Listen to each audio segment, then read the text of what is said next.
Dans nos rencontres précédentes, je vous ai parlé de la nécessité de lire la Bible, qui est la parole de Dieu, le message de Dieu aux hommes, et nous nous sommes arrêtés sur quelques images que la parole de Dieu prend d'elle-même pour nous montrer la nécessité de lire ce livre et de le laisser gouverner nos vies. Nous avons parlé de la parole de Dieu comme du lait, c'est le chrétien nouveau-né. Nous avons parlé de la parole de Dieu comme du miel, c'est le chrétien héritier, je ne reviens pas sur tout cela. Nous avons parlé de la parole de Dieu comme du pain, c'est le chrétien fortifié. La parole de Dieu comme une lampe à nos pieds, c'est le chrétien éclairé. Nous avons parlé de la parole de Dieu comme d'un feu, c'est le chrétien à bonne température. Nous avons parlé de la parole de Dieu comme d'un miroir, c'est le chrétien qui se laisse examiner par le Seigneur. Nous avons parlé de la parole de Dieu comme de l'eau qui lave. Le Seigneur emploie cette image lui-même. Le rôle de la parole de Dieu, c'est de purifier nos vies au fur et à mesure. J'aimerais lire avec vous ce matin, je m'adresserai au peuple de Dieu, dans le livre du prophète Jérémie, au chapitre 23 et au verset 29. La première partie du verset revient sur ce qui a été dit précédemment. Jérémie chapitre 23, verset 29. C'est Dieu qui parle.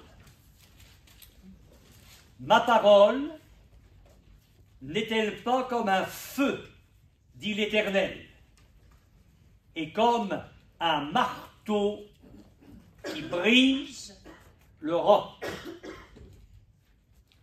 J'aimerais m'arrêter ce matin dans un premier temps, et nous verrons comment Dieu conduira les choses, sur cette déclaration du Seigneur à propos de sa parole elle-même, et lui-même prend cette image.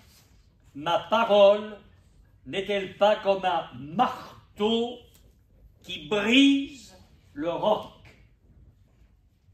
Et du même coup, j'aimerais vous parler du chrétien au cœur brisé par Dieu. La traduction œcuménique de la Bible dit « La parole ressemble à un marteau qui pulvérise le roc ». La traduction du rabbinat français « Au marteau qui fait voler en éclats le rocher ». Et le texte hébreu dit littéralement « Elle est comme un marteau qui fracasse un rocher ». Il est indispensable, pour ne pas faire dire à la Bible ce que l'on a envie de lui faire dire, il est indispensable de replacer cette parole que nous venons de lire dans son contexte. Pourquoi est-ce que Dieu dit « Ma parole n'est-elle pas comme un marteau qui brise le roc ?» Je vous propose de lire au verset 7. Ainsi parle l'Éternel des armées. N'écoutez pas les paroles des prophètes qui vous prophétisent. Ils vous entraînent à des choses de néant. Ils disent les visions de leur cœur et non ce qui vient de la bouche de l'Éternel. Ils disent à ceux qui me méprisent, l'Éternel a dit, vous aurez la paix.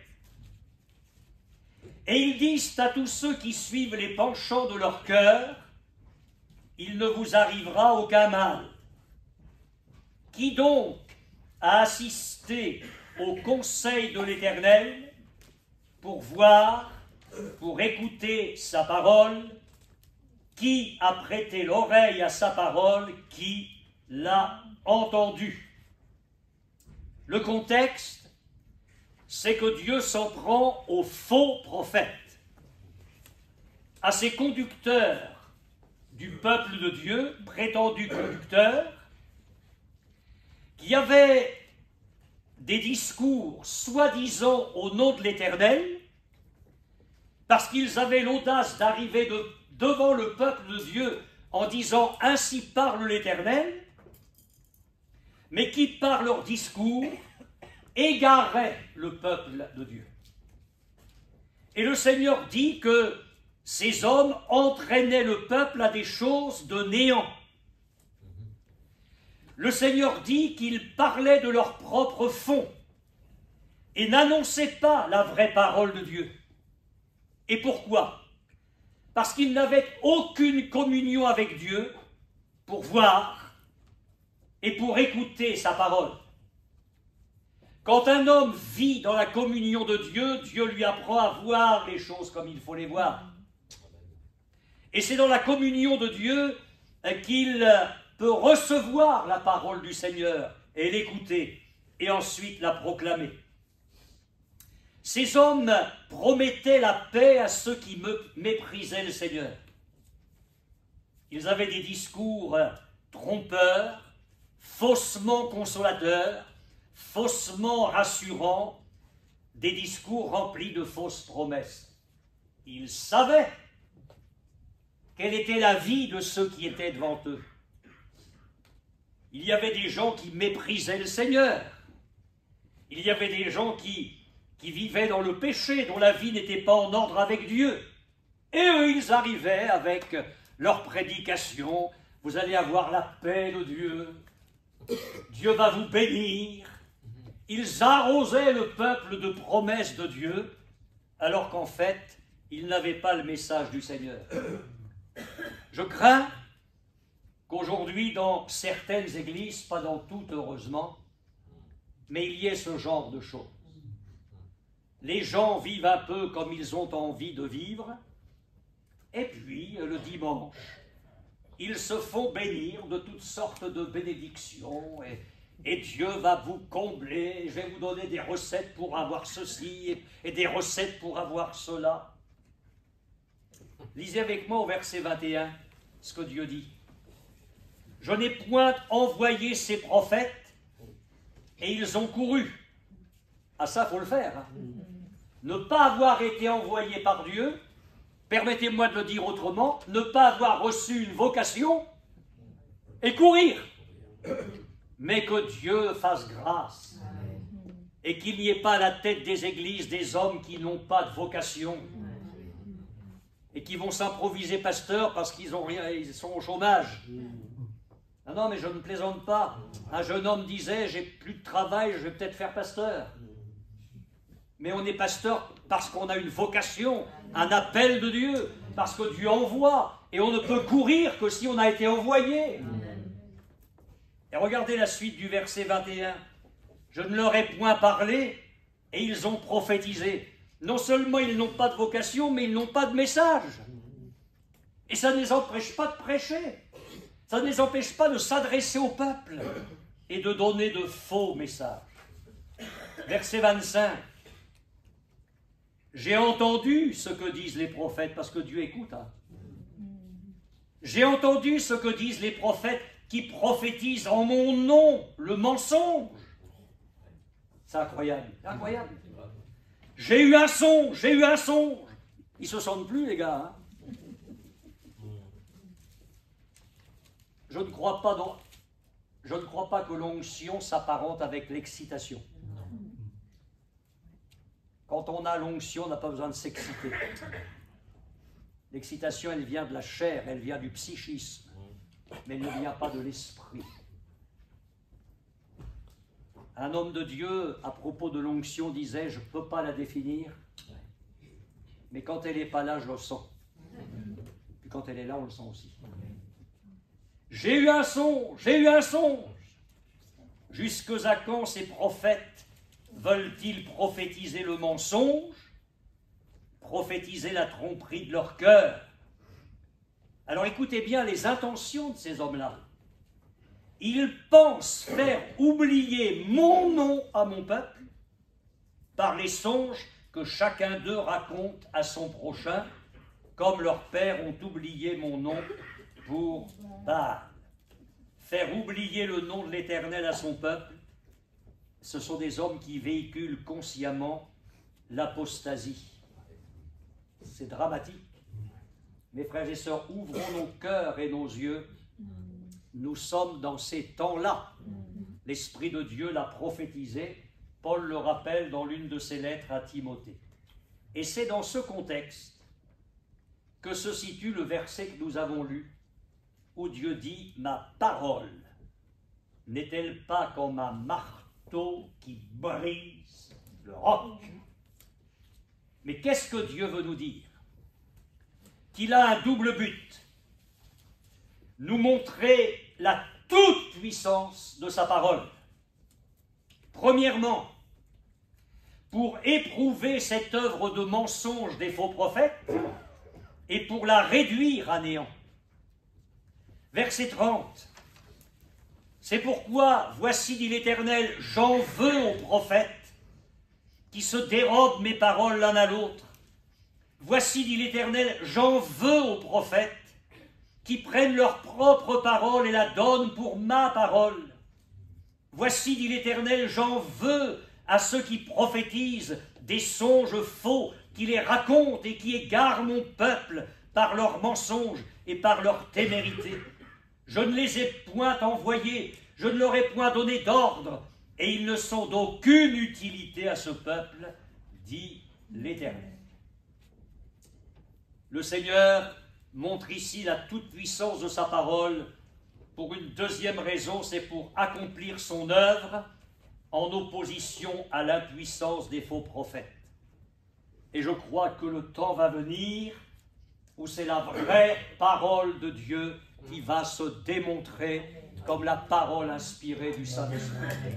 Je crois que le temps vient où la parole de Dieu, ici et là, va être un marteau qui va fracasser le rocher et qui va faire éclater la vérité de Dieu. Dieu patiente, mais je crois qu'il va entrer en jugement avec une fraction de ceux qui se disent être son peuple.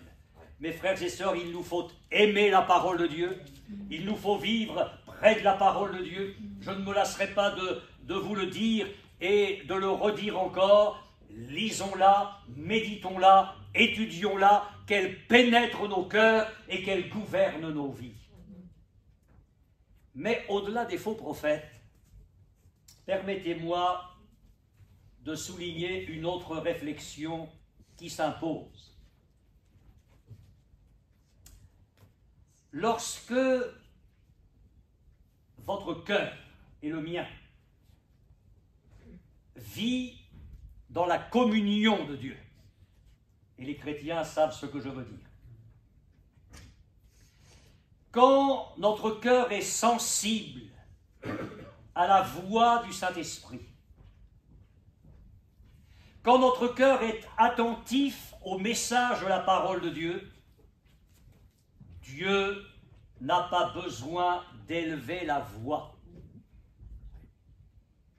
Il peut nous parler dans un murmure doux et léger, parce qu'on a l'oreille sensible à sa voix et le cœur sensible à sa présence. Quand notre cœur, et je souhaite que ce ne soit pas le cas, mais quand notre cœur est endurci, quand on s'endurcit, Dieu doit rendre sa parole semblable à un marteau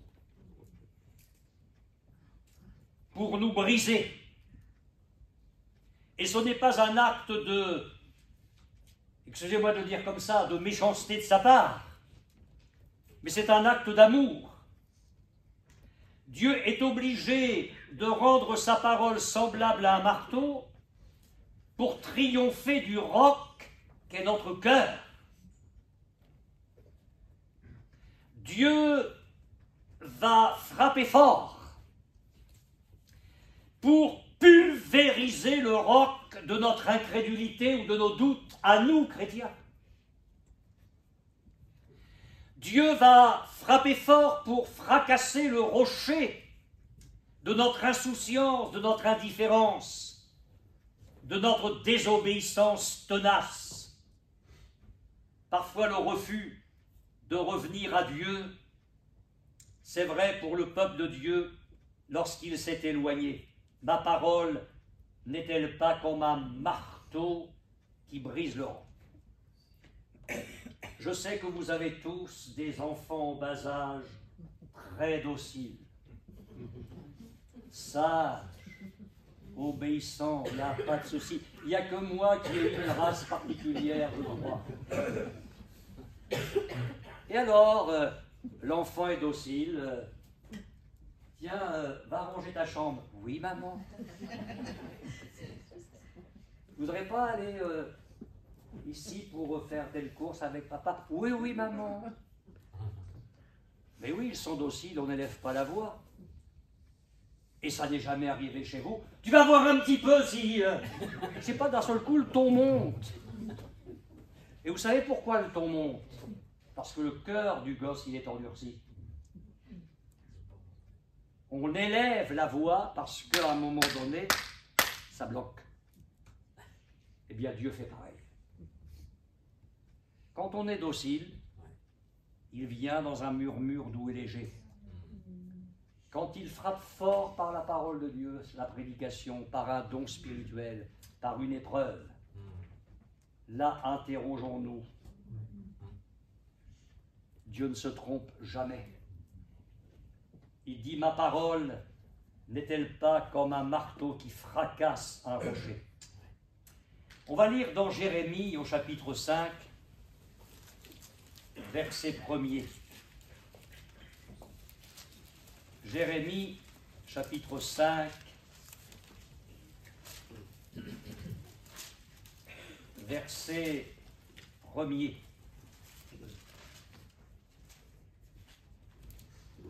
Parcourez les rues de Jérusalem, regardez, informez-vous, cherchez dans les places s'il s'y trouve un homme, un.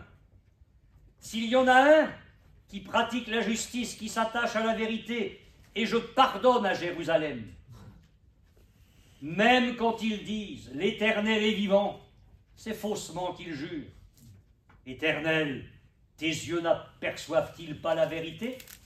Tu les frappes et ils ne sentent rien. » Terrible, hein? Tu les consumes et ils ne veulent pas recevoir instruction. Écoutez bien ce que Dieu dit. Ils prennent un visage plus dur que le roc. Ils refusent de se convertir. Mais là, Dieu parlait à son peuple qui avait besoin de revenir. Il en parle en termes de conversion, de faire un demi-tour et de revenir vers lui. Alors le prophète réfléchit. Il dit oui, mais le mal, il n'est pas général. C'est pas péjoratif ce qui suit. Hein. Le prophète se dit oui, ce sont les petits du peuple. Les petites gens, ils ne connaissent pas trop la loi de Dieu, donc bon, c'est normal qu'ils s'égarent, ils ne font pas ce qu'il faut faire parce que ils ne savent pas tout. Je disais, ce ne sont que les petits, alors ce n'est pas les petits-enfants, hein, c'est les petits du peuple. Ils agissent en insensés parce qu'ils ne connaissent pas la voie de l'Éternel, la loi de leur Dieu. Et il se dit, bon, je vais aller prendre un autre auditoire. Je vais aller sur le gratin du peuple, les responsables. J'irai vers les grands. Alors mettez là tout ce que vous voulez, il suffit de lire l'Ancien Testament. Hein. Sacrificateurs, lévites, etc. J'irai vers les grands et je leur parlerai, car eux, ils connaissent la voie de l'Éternel, la loi de leur Dieu. Mais ils ont tous aussi brisé le joug, rompu les liens, mais pas le joug du mal, pas les liens du mal, le joug de l'Éternel, ce qui devait les attacher au Seigneur. Alors après, Dieu annonce tous les jugements qui vont venir. Vous remarquez comment Dieu est obligé d'agir quand il rencontre la dureté du cœur. Je me suis posé la question très sérieusement au pied du Seigneur. Est-ce qu'il existe, je parle chez le peuple de Dieu, un point de non-retour dans la dureté du cœur? Je veux dire par là, est-ce qu'il peut y avoir dans le cœur d'un chrétien à un moment donné une telle habitude à endurcir son cœur que Dieu va abandonner la partie et laisser la personne à sa conscience endurcie. Pharaon n'était pas un chrétien de l'Église, et pour cause, on est dans l'Ancien Testament. Mais Pharaon est face à deux hommes de Dieu, et pas n'importe qui. Il voit des miracles à répétition, et pas des petites choses. Au début, il blinde son cœur, il s'endurcit. Alors Dieu continue des actes, j'allais dire, de grâce, des miracles. Même s'il y a des jugements, au travers des jugements, Dieu manifeste encore sa grâce.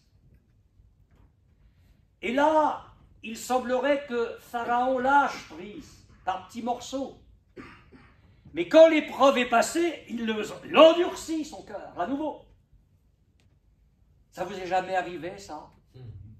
De prendre une bonne leçon de la part du Seigneur et de dire, je vais changer. Là, ça me sert de leçon, je vais... Puis l'épreuve passée, on reprend nos mauvaises habitudes. Je ne sais pas si vous avez vu certains jouets d'enfants. Maintenant, il n'y a plus ça, ils ont les réseaux sociaux. Mais quand j'étais jeune et que j'étais pas vieux, il y avait des petits jouets avec un centre de gravité très bas. Alors on donnait un petit coup sur le jouet, ça faisait tap, tap, tap, tap, tap. Puis progressivement, ça revenait au milieu, ça ne bougeait plus. Alors parfois, Dieu nous donne un petit coup dans un culte, alors on bouge. Ah oui, il faut que je change. Lundi, mardi, mercredi, jeudi, vendredi, samedi, puis dimanche, on est revenu pareil. C'est Pharaon. Il endurcit son cœur. Alors Dieu continue. Et là, il semblerait que Pharaon est en bonne voie, parce que plus Dieu frappe fort, plus il semble qu'il faiblit. Mais à chaque fois, il change d'attitude et il réendurcit son cœur. Un peu comme ça se passe parfois dans nos réunions. Je ne sais pas, il y a une action de Dieu, je vais l'employer dans le bon sens. Il y a une atmosphère favorable, et là on voit des gens qui lèvent la main, oh, je me convertis, je veux me faire baptiser, je me donne au Seigneur. Puis vous les voyez 15 jours après, c'est pas possible qu'il ait levé la main. C'est pas possible qu'il soit arrivé là en pleurs. Il n'y a rien qui change. C'est pas que l'action de Dieu n'a pas été authentique. Parfois, je crois qu'elle l'a été. Mais il y a des choses qui se sont faites dans le cœur après. Et on a repris ses positions. Et à un moment donné, là-haut, Dieu de son ciel, Dieu a dit, stop! Il a atteint un point de non-retour. Et vous lisez à la fin que ce n'est plus Pharaon qui endurcit son cœur. C'est Dieu qui endurcit le cœur de Pharaon. Après la patience de Dieu, la longanimité de Dieu, Pharaon tombe sous le jugement de Dieu. Et là, c'est fini. Dieu patiente avec le monde jusqu'au moment où Dieu dira stop. Et il ne faut pas créer Dieu à notre image. C'est lui qui nous a créés à la sienne. Et il ne faut pas créer un Dieu qui nous arrange. Il faut prendre Dieu comme il se révèle dans sa parole. La patience de Dieu, mes amis, la patience de Dieu, mes frères et sœurs, a des limites. Il est dit dans une des épîtres de Pierre que la patience de Dieu s'est prolongée au jour de Noé. Quand même une centaine d'années. La construction de l'arche a demandé une centaine d'années. On a bien ri. On a commencé à voir Noé arriver avec des poutres sur les épaules et ses fils l'ont aidé. On a commencé. Alors des gens sont arrivés, ils ont dit mais qu'est-ce que tu fais? Ce que je suis en train de construire un bateau. Un bateau? Là, dans une région où il n'y a que du soleil? Tu es en train de construire un bateau là? Ben oui, parce que Dieu va juger toute cette génération que vous formez à cause de vos péchés, de vos iniquités. Et on a commencé à bien rigoler. On a commencé à bien rigoler. Et ça a duré des mois, des années, des dizaines d'années. Et le bateau, l'arche s'est construite. Les animaux sont rentrés dans l'arche. Noé est entré dans l'arche 7 jours avant. Et Dieu a fermé la porte, comme si on était sûr qu'elle ne bouge pas. C'est Dieu qui a fermé la porte. Parce qu'on pourrait dire, bah oui, mais Noé l'a fermée, peut-être que des gens auraient... Non, non, quand Dieu ferme la porte, c'est que c'est fini. C'est le point de non-retour. 100 ans. Et Dieu ferme la porte. Et là, l'eau commence à tomber. Et là, vous ne pouvez pas rire. Demandez aux gens du Pas-de-Calais s'ils ne croient pas que ça puisse arriver. Ça. Parce que ce que la Terre est en train de vivre, là, c'est peu de choses par rapport à tout ce qui va arriver. Hein. Le réchauffement climatique, c'est exponentiel. La Terre va vers des catastrophes inouïes. Et c'est curieux parce que les journalistes, j'écoute ça, c'est très intéressant le langage que les médias emploient, une pluie diluvienne. Mais ça veut dire quoi, ça, une pluie diluvienne? Sinon la pluie qui ressemble à celle du déluge. Dieu a fermé la porte, Dieu a patienté, mais c'était fini. Il y a des gens, tiens, je dis ça pour les jeunes et puis de vos amis qui sont là. Je suis sorti des notes. Hein.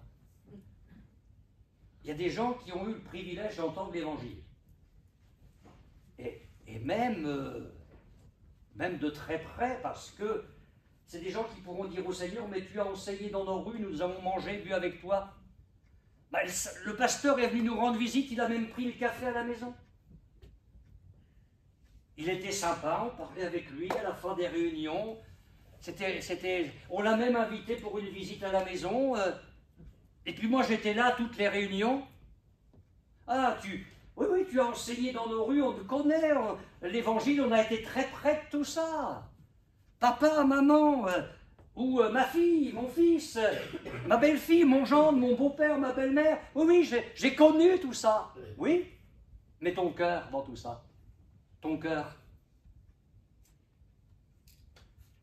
Alors Jésus dit qu'à un moment donné, le maître va venir, il aura enlevé les siens, et puis il aura fermé la porte. C'est lui qui la ferme là encore. Vous trouvez ça dans l'Évangile? Et eux, ils viennent frapper. Seigneur, ouvre-nous! Mais rappelle-toi! Ah oui, il s'en rappelle, oui. Il se rappelle de tout. Et c'est trop tard. Et c'est trop tard. Il y a, je le crois, des points de non-retour. Pourquoi est-ce que vous croyez que à cette dernière église de l'Apocalypse, Laodicée, Jésus dit « Je me tiens à la porte et je frappe ». Il pourrait ouvrir, hein, il a la puissance de le faire. Non, non, non, non. Il force rien. C'est à nous d'ouvrir. Mes frères et sœurs, que le Seigneur nous donne sa grâce afin que nous ayons le désir, que nous prenions cette décision d'avoir un cœur docile. Amen. Nous avons tout à gagner à avoir un cœur docile et à ne pas l'endurcir, mais qu'il soit toujours malléable. Parce que si nous choisissons d'être dociles, eh bien le Seigneur va bénir. Et s'il y a eu quelque endurcissement dans notre cœur, alors j'ose vous le dire, laissez le marteau de la parole de Dieu briser le roc dans quelque domaine que ce soit. Permettez-moi de vous lire 2 textes de la parole de Dieu, ne les cherchez pas. Je vous donne les références pour ceux qui prennent les notes et nous terminerons ainsi. Mais c'est dans Ézéchiel au chapitre 3, les versets 4 à 7, où Dieu parle à son prophète. Et il me dit, fils de l'homme, va vers la maison d'Israël et dis-leur mes paroles, car ce n'est point vers un peuple ayant un langage obscur, une langue inintelligible que tu es envoyé, Entendez par là, je ne t'envoie pas vers des nations dont tu ne connais pas la langue et eux-mêmes ne te comprendraient pas. C'est à la maison d'Israël. Ce n'est point vers de nombreux peuples ayant un langage obscur, une langue inintelligible, dont tu ne comprends pas les discours. Si je t'envoyais vers eux, ils t'écouteraient. Mais la maison d'Israël ne voudra pas t'écouter parce qu'elle ne veut pas m'écouter. Ça, c'est une bonne parole pour les pasteurs. Quand les gens ne veulent pas nous écouter, dans la mesure où on prêche la parole de Dieu, c'est parce qu'ils n'écoutent pas le Seigneur. C'est aussi simple que ça. C'est le diagnostic. C'est pas l'inverse. Les gens n'écoutent pas le pasteur quand il prêche la parole de Dieu parce que dans leur cœur, ils n'écoutent pas le Seigneur. Et par voie de conséquence, ils n'écoutent pas l'homme. Car toute la maison d'Israël a le front dur et le cœur endurci. Et dans Zacharie, au chapitre 7, verset 12, ils rendirent leur cœur dur comme le diamant pour ne pas écouter la loi et les paroles que l'Éternel des armées leur adressait par son esprit, par les premiers prophètes. Ainsi l'Éternel des armées s'enflamma d'une grande colère. Je voudrais terminer en vous disant ces quelques mots. Si Dieu rencontre dans votre cœur quelques rocs à briser, ce temps de brisement peut être plus ou moins long. Tout dépend ce qu'il y a à fracasser et à pulvériser. Et puis il sera plus ou moins douloureux. Tout dépend de la dureté que la parole de Dieu rencontre en nous. Mais il faut savoir que le résultat, si nous nous laissons faire, c'est notre salut. Et puis dans le cas contraire, si notre cœur est malléable, qu'il le reste, mes frères et sœurs, qu'il le reste. N'endurcissons jamais notre cœur devant le Seigneur, même si sa parole parfois nous paraît difficile à vivre. Le Seigneur est là pour nous aider, mais surtout que le Seigneur trouve toujours de la bonne terre. La bonne terre. Et Jésus dit qu'un grain, alors qui est semé là, on porte 100, un autre 60, un autre 30. Que la grâce de Dieu nous accompagne. Ma parole n'est-elle pas comme un marteau qui fracasse le rocher? Ça, c'est encourageant. Venez cet après-midi. Parce que Dieu est capable, par sa parole, de fracasser des cœurs. Amen. Amen. Amen. Il y a des jeunes, des moins jeunes, ils entendent. Il y a un beau sourire sur un roc. Ah oui. Il y a un beau sourire sur un roc. Mais Dieu ne se laisse pas arrêter par les sourires, il sait ce qu'il y a derrière. Alors sa parole doit être comme un marteau qui brise le roc. Laissons-nous faire par le Seigneur, nous allons prier que Dieu nous accorde sa grâce. Amen, amen.